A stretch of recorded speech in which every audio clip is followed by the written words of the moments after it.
Well, so far I can definitely say this is the first national park that I have struggled to find parking for, or that I have to like map parking, you know?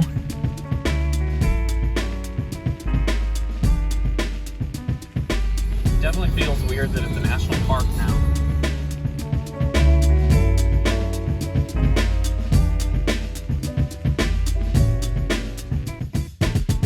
I don't know if I want to park with a rooftop tent and a cooler on the back in a surface lot or in a structure. That is a good note though, that I'm sure you can tell where I'm going. Gateway Arch does not have any designated parking for the park.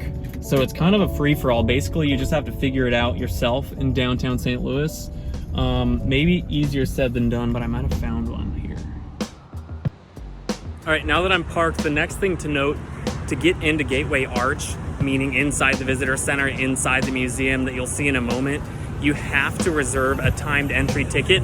It's free. You can do it online through the National Park Service website that will essentially send you to the affiliate that operates the site. Okay, so this is a little confusing. You have to reserve two different kinds of tickets here. The first is just a facility entry ticket. You can get this one online for free.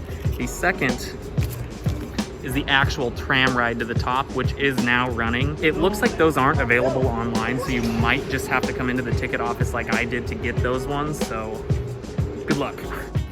Okay, so now that I have all that figured out, I do have tickets to the top. The tram is running, but I have to come back later. So I guess now I'll enjoy the actual park part of the national park. All right, so as different as this place feels from somewhere like Yosemite, it really feels more like Millennium Park in Chicago, not really even the National Mall in DC, but this place isn't new, as you probably know. The Gateway Arch has been here since the 1960s, but actually this area was designated part of the National Park System by executive order way back in the 1930s by FDR. So throughout the area's history, including the construction of the arch, this area was called Jefferson Expansion National Memorial, and it only got redesignated as a national park in 2018. Now, it's not only one of the most unique national parks, it also is the smallest, and it's the only true urban park. Definitely different, definitely more of a park, really a memorial. We'll have to see what else this park's got, to tell you the truth.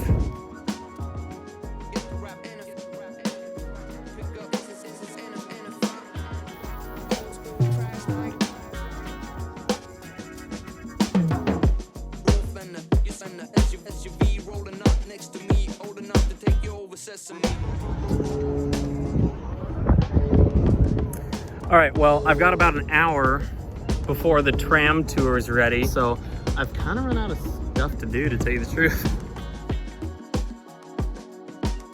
I should tell you that there are multiple portions to this monument and multiple areas to go and visit.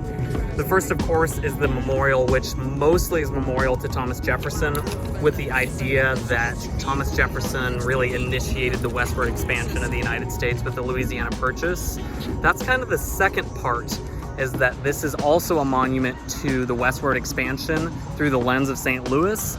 And third, this also includes what's called the Old Courthouse. It used to be the tallest building in Missouri. That is where the Dred Scott case was tried, in a very important historical case that ended up in the Supreme Court and resulted in, eventually, the abolition of slavery.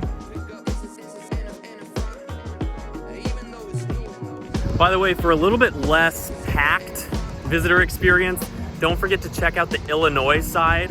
This is East St. Louis, I think. Gives you a full view of the dang arch, and there's pretty much nobody here. And it's outside. And you don't have to reserve it.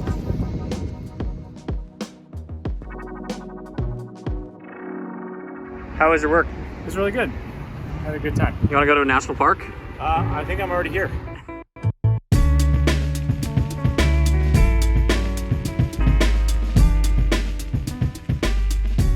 Let me just say, this is the first national park that I've gotten a souvenir picture taken in front of a green screen. Can't wait to see those bad boys after, right? Also my first national park TSA experience. Check this out.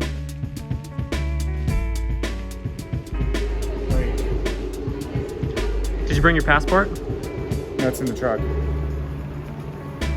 Bizarre national park, probably even more so than Arkansas.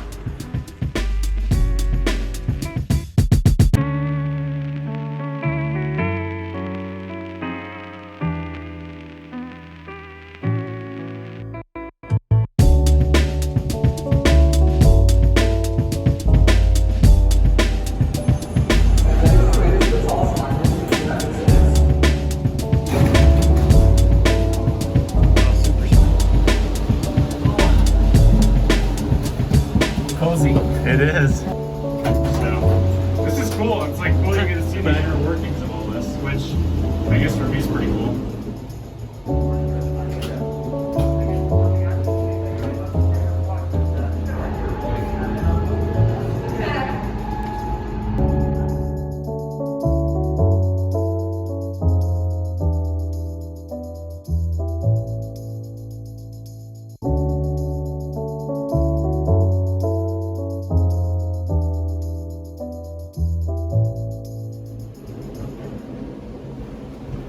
Man, it feels like an airport. So overall, pretty cool experience. I will say the whole entrance area and the very first part of it was kind of like being in an airport, and not in like the best way. It feels really weird as a national park, to tell you the truth. None of the monuments in Washington, D.C. are national parks. Mount Rushmore is not a national park. This to me feels like a Mount Rushmore in a way. So it honestly would feel more comfortable as a national monument, because it really is a monument to the west. It's a memorial. Urban park. Why not? Just a little tidbit.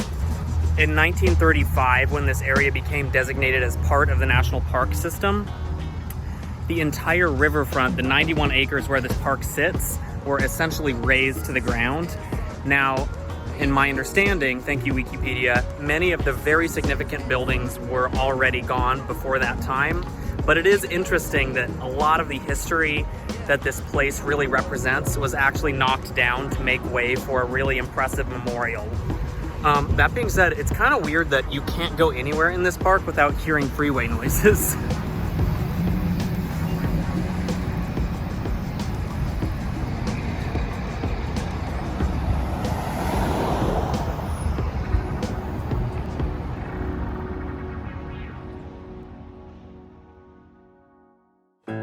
On our way through Colorado, we've already been through 3 different national parks. There's still a 4th.